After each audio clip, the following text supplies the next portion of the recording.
Hello guys, welcome back to another mini vlog. మొత్తానికి 1 week driving classes తీసుకున్న తర్వాత ఈరోజు నా ఇనీషియల్ రోడ్ టెస్ట్ అనమాట.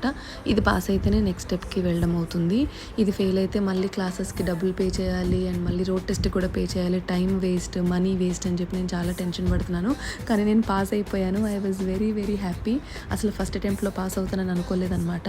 చాలా చాలా ఆనందంగా ఉంది. నేను అసలు ఎక్స్పెక్ట్ చేయలేదు. చాలా పెద్ద షాక్లా అనిపించింది నాకే. ఇంక ఇదే ఆనందంలో షాపింగ్కి స్టార్ట్ అయ్యాం నేను మమ్మీ. ఎండలు మామూలుగా లేవండి, ఆల్మోస్ట్ 45 డిగ్రీస్ ఉంది. ఈ చున్నీయే కాపాడింది నన్ను మా మమ్మీని ఎండలో. దుబాయ్ హిల్స్ మాల్కి రీచ్ అయ్యామన్నమాట. ఈ మాల్ చాలా బాగుంటుంది. మిగిలిన మాల్స్లా రష్గా కాకుండా కొంచెం పీస్ఫుల్గా క్వైట్గా ఉంటుందన్నమాట. మినీసోలో కొంచెం క్యూట్ స్టఫ్ చెక్అవుట్ చేసి జారాకి వెళ్ళాను, సేల్ ఉందని చెప్పి. సేల్ అయితే ఉంది కానీ నాకు సెట్ అయ్యే ఐటమ్స్ ఏమీ దొరకలేదు. ఇంక కొంతసేపు అలా విండో షాపింగ్ చేసి మ్యాక్స్కి వెళ్ళి కొంచెం ఆఫీస్ బేసిక్స్ అని ఇంట్లో వేసుకుని బట్టలు తీసుకున్నాను. మ్యాక్స్లో షాపింగ్ అయిపోయిన తర్వాత గ్యాలక్సీ ఫ్లిప్ 6 రిలీజ్ అయింది కదా, అది కొంచెంసేపు చెక్అవుట్ చేసి ఇంటికైతే